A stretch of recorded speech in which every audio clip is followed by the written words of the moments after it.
playing to compete, play to win. Hello again, Lobo fans. Welcome into your Lobo Coaches Show. I'm your host, Robert Portnoy, with the head football coach at UNM, Danny Gonzales. We look back on a 27-20 loss to Nevada in Las Vegas. The Lobos home away from home. First off, Coach G, how you doing? And after you've had a chance to look back at the tape, what did you see in the Lobos' third game of the year? Well, I mean, I thought we made some improvement as far as the physicality of the game. I thought we were the most physical team by far, which is good. I mean, it's the mentality we want around here. It's the tone we want to set. And I thought the kids showed that they actually can play aggressive. So that was really good to see. I mean, obviously we lost. That's becoming a sad note around here. I mean, we're 0-3. We had opportunities to win the game. We just can't make critical mistakes. Assignment errors on defense and then missed opportunities on offense, mostly from assignment errors themselves. So we've got to keep getting better. We get an opportunity this week against Air Force, but unfortunately I think it's a game that we could have and should have won, and we just made too many mistakes. So 2 straight weeks, games that you could have and maybe should have won, but the difference, a different starting quarterback. What did you think of the play of Trey Hall in his second career start and his first for you? I thought Trey did a great job, and you can kind of see the mentality of what we have. We weren't afraid to run him. We weren't afraid for him to be physical. I thought he did a great job leading the offense. Now, critical plays we talked about, the 4th and 1, not all his fault. I mean, Kyle Stapley, we had a call to play where they were just going to try and drive him off the ball and get the half a yard that we needed for the first down. And Kyle Stapley got a little bit juiced up, and he rifled that thing back there at 1,000,000 miles an hour and a little bit faster than probably Trey was expecting it. And we don't make the catch, and we turn the ball over. We've got to execute on that and get the ball for a first down so that we can keep the drive alive. If we kick the field goal, it's 20-16. But you know what? I'm not playing to be close. I wanted to go down there and tie the game, get some momentum, get a stop on defense, and see if we get the go-ahead touchdown. If we don't screw things up on our end, I mean, that game's probably not even close. Now, Nevada, I mean, they're human, and they probably thought the game against the Lobos was going to be easy. Well, we're kind of putting the Mountain West Conference on notice that there's no easy victories against the Lobos anymore. They better show up with their A game, because we're going to physically put it to them and then see who the best team is at the end of the game. On Saturday night, it was Nevada. The end of the game, you did have a chance, not just to tie, but to win. And I asked you post-game, and you confirmed you were going for 2 if that last drive had made it to the house. And it was so close, Coach G. There was one first down pickup that would have put you at the 15 or maybe even closer. That ball slipped through hands, and then you had another chance to pick up a first down and keep the drive alive. But that close on the final drive, if it weren't for those 2 drops. Oh, there's no doubt. I mean, and we've got to execute. Jordan Kress, who had a really good game outside of that last play. Now, the game's not decided on one play. I mean, there's 5 or 6 within a ball game that really turned the tide. But he's got to make that catch, and you can see him on tape. He's trying to score. I mean, sometimes we're trying to do too much. Catch the ball, get a few extra yards if you can, give the offense an opportunity to keep moving the ball and put it in the end zone. And then you said it right. We weren't playing to tie. We weren't playing for overtime. Going into it, I mean, my opinion was that Nevada was the better football team. They were better than us. On paper, what they had showed, what we had showed. And the longer a game goes on, the team that's probably better is going to have a better opportunity to win. They were more experienced. They're 3-0. So I told Coach Wareheim, and really I told everybody on our sideline, it's no secret, boys. We score, we're going for 2. So have the play ready, execute it, and let's celebrate a victory. We just didn't get the opportunity because we made mistakes. Coach, I fully believe if Kress or Manny Logan Green makes that catch for a first down there on 3rd and 4th down, you guys go in and score and convert that 2-pointer to win your first football game. It's time for us to take our first timeout. We come back on the other side. We break down first half highlights with the coach. The Lobos are going to get him. Sack Joey Noble. Welcome back on your Lobo Coaches Show. I'm your host, Robert Portnoy, with head football coach at UNM, Danny Gonzales. Let's get into first half highlights of the Lobos and Nevada from Sam Boyd Stadium in Las Vegas. You know, I mean, I thought we, early on, we executed very well on offense. We threw a couple of these jailbreak screens that were positive yards, and I thought all night long we were the more physical team on both sides of the ball. Early on, we got after Carson Strong. I think we gave him some looks that confused him. You can see the sack right there. Joey Noble, what a great game he had. I didn't think they'd be able to block him, and they couldn't. I mean, here's his second sack, or no, the replay of the first sack, and I mean, that was a 4th down. That was a big play, getting them off the field. They had a couple completions to move it. Here's Trey getting out of the pocket. I mean, precise with the ball. And look at that. Kyle Jarvis is lowering his shoulder and running him over. I mean, that's what we want. Now, this play was the same play that we ran on the 4th down. Trey does a great job to keep the play alive and get the first down, sacrificing his body, just being a football player. I mean, it was a great job right there. They pressed him inside, and we kept the drive alive. Here's a great job of running to the football. I mean, that's Joey, again, Noble. Or no, that was Brandon Shook, sorry, retracing on the flare screen. Omar did a great job peeling. And then, again, pressure. I mean, a good counter move right there by Joey Noble. And I thought it's right there. The more physical team, look at, we're shoving them back into the pocket and making some plays. Your nose guard, Elmer Pawnee, who didn't play in this game because of your scheme, he said he remembered 98 from their JC days, and he said that he gave him nightmares in high school. It did. I mean, Joey really, I mean, we heard that talk all week. It was good. And he gave him nightmares on Saturday. Bobby Cole being real physical. And then how about this, the throwback to Trey right here by Bryson. The offensive line did a great job right there of faking, cutting, and getting down. All them up downs we do sometimes for punishment kind of paid off right there. Bryson Carroll was recruited to New Mexico as a quarterback coach, and I know that there's some other stuff in there with him. Yeah, and he's got a pretty good arm. He's pretty accurate. A great job by Trey getting in the end zone right there. And then we followed up. I mean, we have the sideline going right here. Surprise onside, a perfect kick by Donovan Murphy, and Sierra Riley gets the recovery. I mean, they executed it perfect. It's a second big recovery for Sierra. He seems to have a nose for the football. He does. He had an opportunity on that fumble where we caught Dubs to fumble the ball. We didn't recover that one, but he's getting himself around it, which is a positive. And then this was a big play to Jordan Kress early on. I mean, nice throw, go up and take the ball, get the ball down there on the 9-yard line. After the surprise onside, I thought we were going to put this in for a 14-point lead. That was the goal behind trying to steal a possession. But they stop us on the third down. We throw it out the back of the end zone and then rely on George to come in and erase our mistakes and kick the field goal. How do you feel about the way George has settled into that job now? It's the third straight week that he's been your place kicker, 4 of 5 a week ago, and he was perfect this week. I thought he did a really good job, and he's kind of getting comfortable and making some kicks. You see Jarek Reed right there. That was a really good lick right there on the little out route. I mean, when they throw the ball, we want to go beat them up. Now, I thought we got a bad call on this one, but they called it, and we have to go by what they call. So we end up holding them to a field goal. There's a great job by Patrick Peak off the edge right here, getting the stop. I mean, look at the excitement for the red shirts. I mean, this is what we want. I mean, that's fun stuff when you can get a stop and keep them out of the end zone. Now the quarterback helped us by tripping, but we had enough bodies up there. And if you look at the line of scrimmage is going towards the Nevada side. That's the way we want it. Big play right there. That's an assignment mistake by the offensive tackle right there. Ben Davis has to get his guy cut on the ground so that Trey doesn't have to throw that ball high. They intercept it, change all the momentum. And then on defense, it's our job to come in here and get a stop. And we have an assignment mistake right here. We can't give this up.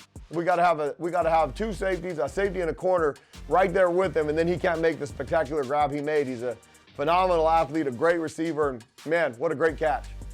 Too bad. Great catch. I'm not so sure he was fully aware of where he was at the back of the end zone. He was maybe a little fortunate to get that toe in. But here's your man, Jarek Reed, his third pick in 2 games.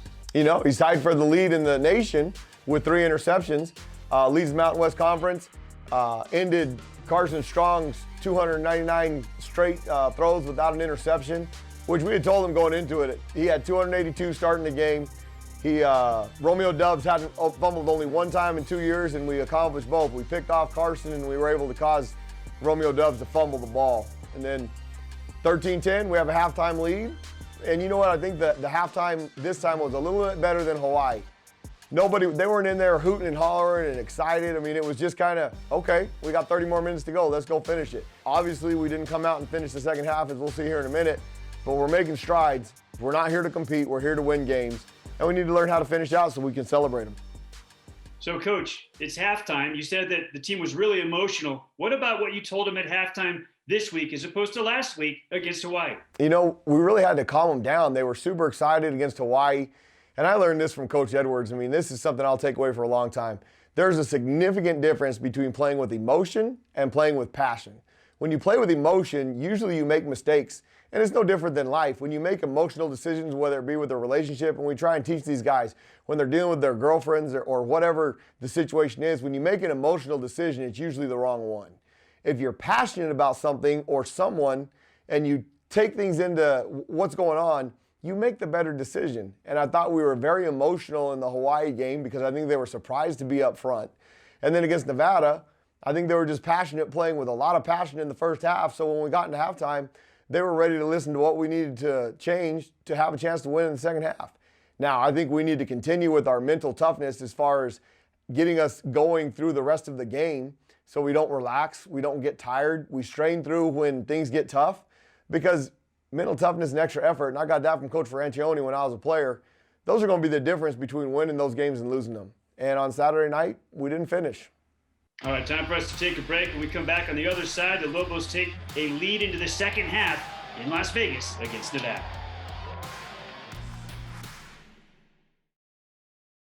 Welcome back into your Lobo Coaches Show with the head football coach at UNM, Danny Gonzales. I'm Robert Portnoy. And Coach G, you've got a field goal advantage as we start second half highlights. Yeah, we did. Now we come out, and they came out in Wildcat. They had a hard time running the ball, and you would think with 2 D linemen out there and really lining them up on the tackles, they'd have some success. They tried. They couldn't get to it. Now here we got a good stop right here, getting towards on that third down right there, and we hold them to a tying field goal. We got close to blocking that one, but we gotta keep them out of the end zone and keep them off the scoreboard.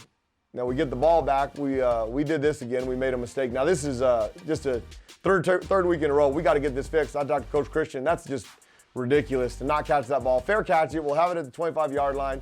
The previous return, Nate did a great job.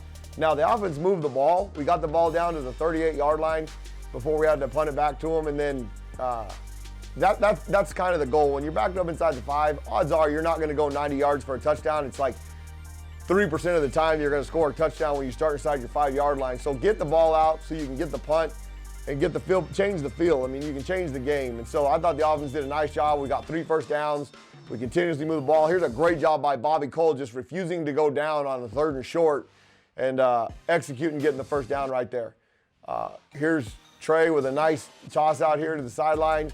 Manning Logan Green with a good catch, and now we're moving the football. We just got to take advantage of it. When we got an opportunity to put the ball in, we got to. We went for the 4th and 1 and we didn't get it, then we do this. Simon mistake, covered 3. Free safety should be over the top. Romeo Dubs killed us. I mean, he had 3 catches that total 153 yards. Now he had 5 for 172 for the game, but 3 of them were the difference in the game, 21 points. Coach, in this particular game, certainly out of the backfield, you really sort of homed in on Bobby Cole and the day that he was having. Was that just kind of a flow thing where he got more touches than Nate Jones? He did. He was just running the ball hard. We're going to go with the hot hand. And so it was Bobby Cole on Saturday night. Here's the 4th and 1. I mean, Kyle Stapleton fires it back there. Trey's got to make that catch. We've got to execute to get the first down to keep Nevada from bringing their offense on the field. We don't stop them. Nevada gets a little momentum right here. Now, this is a great job rallying to the ball. Look at all them red jerseys opposed to the white jerseys. That's what we want the look to look like every time. We got to keep them out of the end zone. We got to get the ball back for our offense. There's another one by Joey Noble chasing from behind. The pursuit was outstanding Saturday night, and I thought we were the more aggressive team. Now, we got lucky here that Nevada messed up. They used their quarterback to punt the ball. If the guy is not lined up at 10 yards, he doesn't have punter's protection. So, not that we coached our guys up on that, but they hit him. We got lucky. We got an extra shot on the quarterback, and that's their fault. Great job right here by our punt cover team. Latavion Beaton causes a fumble. Sire Riley's got to come up with that. If we come up with that, we got the ball on the 10-yard line with an opportunity to tie it with 9 minutes to go. We got to make that play. You definitely met a lot of the goals going into this game, and that's the second straight game that we've seen Latavion Beaton ripping at a football. He didn't get the one out at Hawaii. His teammate Cam Miller did, but that time he did. You know, they're trying. Here it is. Now, this one really bothers me because that particular route right there, 2 of those touchdowns, they ran that same route concept 6 times. 4 of them we defend perfect in the same coverage. 2 of them, again, the same coverage. We blow the assignment. So, I mean, we've got to clean that up, fix that, because we did reach some goals. The problem is there's only one goal that counts. It's having one more point than them at the end of the game, and we didn't do that. Pretty good field position off of this kick return, and I love here, you just got a little over 6.5 minutes left. You're down 2 touchdowns, but your team never took the foot off the gas. Did not. Great catch right here by Andrew Erickson. We didn't. We never doubted that we were going to win this game. And I think that's some big strides because you go down 27-13 with 6 minutes to go, a lot of teams might fold. Our guys didn't. They kept competing. We moved the ball down. We scored with plenty of time. We have all 3 timeouts, so we can use them to get the ball back. And then right here, it's a great job by Bobby Cole just being aggressive. Now, we got to be careful. You can't stick the ball out there. If they knock it out, it's a fumble and not a touchdown. So we'll work on that, but great job right here getting into the end zone. I mean, that's dangerous right there, and we'll coach that up. Great job by the defense coming out. We get them in 3rd and 18. They run a draw play. We only had to use 1 timeout, so we got the ball back with 2:47. I mean, great return here by Manny Logree. That's a dream, punt returner's dream right there. A little low line drive, get vertical. Great job. We take over at the 43-yard line with 2:35 to go. We've got to put this ball in the end zone. And right there, we had made the decision. We're going for 2 points. We're not going for the tie.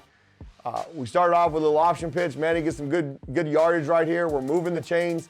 The clock is on our side right now. We're not worried about time. And then this is a big drop right here. Trey delivers a really nice ball. Jordan Kress has to make that catch. You can see him from the end zone copy. He turns his head to see where the defender's at right here, to see what yardage he can get. We got to complete the ball, complete the catch. We'll have first down on the 15-yard line. Right there, another nice catch by Andrew Erickson. He's really coming to his own. I mean, he's really making big plays. And then we're going to come up to the 4th down right here. I mean, we ran this play earlier. Trey ran for the first down. This time, they do a good job with the rubber out, and we don't complete the catch. Now, I thought it was a fumble on Saturday. They called it incomplete. We still have an opportunity right here, but we can't get manhandled at safety right there when we're bringing somebody off the edge. We would have had the ball with maybe 12 seconds to go if we stop them right there on that 3rd and 3. And with 12 seconds, who knows? But that's my favorite formation in football right there when the Lobos were running it. You know, I think Coach Norvell, I think like the rest of their team, like I said, we're all human. And he was surprised that the game was as close. I think, I mean, like I said earlier, we're kind of putting the Mountain West Conference on notice that when the Lobos show up, it's not going to be an easy one. You can't put that one in the W column preseason. So the problem is we're on the wrong end of these things. We need to find a way to get on the other side. An overall takeaway, Coach G, and you emphasized this to us post-game on the radio, and I heard your post-game presser as well, and you said it to the media back in Albuquerque that you felt like your team was more physical than Nevada in this game, and that's the direction you're headed, right? You want to be that every single week. You know, I don't even think it was close, to be honest with you. I think we're setting a mentality with our guys. If they get dinged up, if they get nicked, if they get bruised out on the field, regardless of what it is, if you can find a way to drag yourself off the field and let the medical people look at you on the sideline, that really sets a tone for the rest of your teammates and what the other team thinks they're doing to you. When we're the more physical team that you saw Saturday night, Bobby Cole, he ran one of their linebackers, or maybe it was a safety, ran him over, and they had to come drag him off the field. They had to come get him and take him off the field. When you're setting the tone like that, I mean, that's a big-time advantage as the game goes on. It's who we want to be. I'm proud of our guys for starting to understand what tone we're trying to set. Now, we just got to find a way to finish the game with a W, and those things are a lot more fun. I mean, you should really hurt when you're done with a football game if you played it the right way. But for some reason, when you get that W, it just doesn't seem to hurt as bad. All right, Coach Gonzalez, we come back on the other side, wrap up this game against Nevada, look ahead to the Air Force Academy after the timeout. Back to wrap up your Lobo coaching show with head football coach at UNM, Danny Gonzales. I'm Robert Portnoy and Coach G. So a 7-point loss in your home away from home, UNLV's old stadium, Sam Boyd. Before we move on to Air Force, what about that? 2 full weeks practicing in a facility and then playing a game there as if it were your stadium. Did it feel familiar for your guys? Did it feel like a home game? We know you didn't have to travel. You know, I thought that was huge, not having to travel. I thought it kind of was a home game, home away from home. You know, I've been screaming the mantra, University Stadium West, for a couple weeks now, and I want to give credit to everybody that was involved, from Eddie and President Stokes and Eddie all the way down to allowing us to go through this venture of trying to host a home game at Sam Boyd Stadium. Desiree Francois at UNLV, their AD, and the entire UNLV athletic department and all the people that were involved from their side. And then our event staff with Ed, Brandon, David Williams, Stanley Frazier. I mean, everybody, Chase Christensen, everybody that was involved. Those guys are out there hanging signs, hanging banners, helping getting the field painted, setting up the sideline. I mean, it was just awesome. I mean, we're a blue-collar organization. It was all hands on deck. and I'm super just proud of what we were able to accomplish. I mean, we had our own highlights on the Jumbotron when they're running out with the New Mexico flag. I almost said the enemy's name in that order. The highlights on the Jumbotron, we had asked some of our fans to make some cheers and putting that up there. I mean, the environment for not having any fans was really, really cool. And not having to travel was huge. It would have been a lot better if we could have got the W. But I'm just super appreciative that everybody put that step forward to give us that opportunity. And you're right about all hands on deck. Everybody did everything. Your philosophy, no job too small. And it was in full force from top to bottom to make this happen. Okay, so you're still practicing at your home away from home in Vegas. You're getting ready for the Air Force Academy. You have a long history, player, coach against the Academy. Why is it so tough against the Falcons? Well, I mean, all three service academies who we have played, they run a certain type of offense, I mean, the triple option, that is very hard to defend. They have the right kind of guy to do it. It's a very physical offense. Now, I really hate preparing for Air Force because on the chalkboard, they win every time. I mean, it's an offense that is impossible to stop. When they're done playing college football, they're going to fight for the freedoms that we enjoy and live with every day. And so I respect what they do and how they do it. I just hate playing them on game day. And it's going to be a bloodbath. I mean, that part of it's fun. The physical nature of it. I mean, there's going to be times that you're going to have all 22 guys within 10 yards of each other. And who knows what's going to happen. It's almost like a rugby scrum, or as our punter would say, an Australian rules football scrum. It'll be exciting. It'll be fast-moving. Now, we don't have very many guys on the defensive side that have played in this game against the triple option. So the speed of it is just really hard to adjust for. If we can get through the first couple series without getting just scathed, we'll have an opportunity to play very competitive and have a chance to win the football game. I talked earlier this week with Jarek Reed, and he talked about the fact that this is the kind of game that you can sort of use as a measuring stick. You're trying to make your team physical, and they are about as physical as it gets in terms of what their offensive line tries to do to a defense. So this is kind of a litmus test, isn't it? Oh, it sure is. And we've been warning them during practice. I don't know that they truly understand it or believe it until the first couple snaps. The secondary, I mean, it's going to be the first time that they've seen cut blocks that are just relentless. I mean, I hate to use the word, but they do. They have the mentality that they're trying to murder you out there. And so the first time they come around the edge and our safety's coming up to run the alley on the option, and that guy puts his face right in the dirt because he cuts him down like a tree, they'll get the hang of it. Now, if we're scared, it's going to be a long, miserable night. I think the Lobos that played Saturday night showed me that they're not scared, so it should be fun. It'll be a very physical contest, and it's kind of what we pride ourselves on. So the team that plays the hardest, the longest, and the toughest will have the best chance to win. Well, Coach G, any Lobo fan who has watched your first three games, they will say that it has been fun watching your team and the way that it competes. We look forward to seeing them compete at the Air Force Academy on Friday night. Best of luck to you and your team.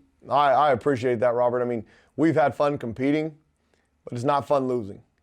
One day around here, we're going to have a whole bunch of fun. We're going to celebrate a lot of victories. We're going to have that 5th conference championship. It's coming. We've just got to keep the faith, not only our football team, but the community out there.